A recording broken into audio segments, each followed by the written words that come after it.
ভারতে যেসব রাজ্যে নারীদের যৌন নির্যাতনের শিকারের হার সবচেয়ে বেশি এর মধ্যে অন্যতম মধ্যপ্রদেশ। আর এখানেই এবার শ্লীলতাহানির চাঞ্চল্যকর ঘটনা এলো প্রকাশ্যে, তাও আবার বিদেশি দুই ক্রিকেটারের সাথে। ভারতে চলছে নারী বিশ্বকাপ ক্রিকেট। আন্তর্জাতিক কোনো আসরে স্বাগতিক দেশে অস্ট্রেলিয়ার দুই নারী ক্রিকেটারের সাথে ঘটে যাওয়া অশোভন আচরণ নিয়ে শুরু হওয়া সমালোচনা এখন কেবল ভারতেই থেমে নেই, ছড়িয়ে পড়েছে গোটা বিশ্বে। ভারতের স্বরাষ্ট্র মন্ত্রণালয়ের ন্যাশনাল ক্রাইম রেকর্ডস ব্যুরো 2023 সালে হওয়া ধর্ষণ মামলার পরিসংখ্যান প্রকাশ করেছে গেল মাসে। এতে দেখা যায় ওই বছর দেশটিতে ধর্ষণের শিকার হয়েছেন 29,909 জন নারী। পরিসংখ্যানে ফুটে উঠেছে একাধিক রাজ্যে ভয়াবহ পরিস্থিতি। সবচেয়ে বেশি ধর্ষণের মামলা হয়েছে উত্তর পশ্চিমাঞ্চলীয় রাজ্য রাজস্থানে।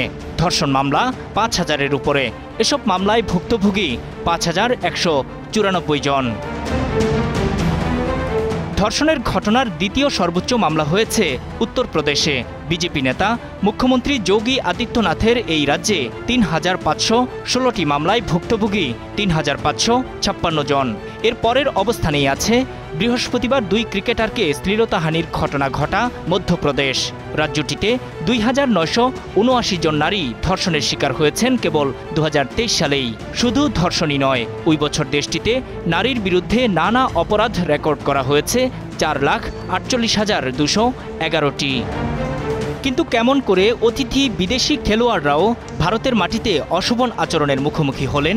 ভুক্তভোগীদের অভিযোগ, তারা যখন হোটেল থেকে নেমে ক্যাফেতে যাচ্ছিলেন তখনই শিকার হন শ্লীলতাহানির। এক ব্যক্তি মোটরসাইকেলে গিয়ে তাদের শরীর স্পর্শ করেন। পুলিশ বলছে, অভিযোগ দায়েরের পর দ্রুত সন্দেহভাজন ব্যক্তিকে গ্রেপ্তার করা হয়েছে।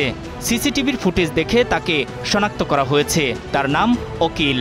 পুলিশের দাবি, তার অতীত অপকর্মের রেকর্ডও রয়েছে। এদিকে বিদেশি নারী ক্রিকেটারদের সাথে অনাকাঙ্ক্ষিত এই ঘটনায় দুঃখ প্রকাশ করেছে ভারতীয় ক্রিকেট বোর্ড।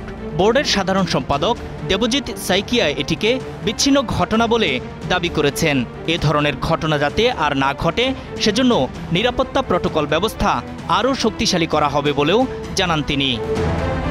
এবারের নারী বিশ্বকাপ ক্রিকেটে একমাত্র অপরাজিত দল হিসেবে লিগ পর্ব শেষ করেছে অস্ট্রেলিয়া।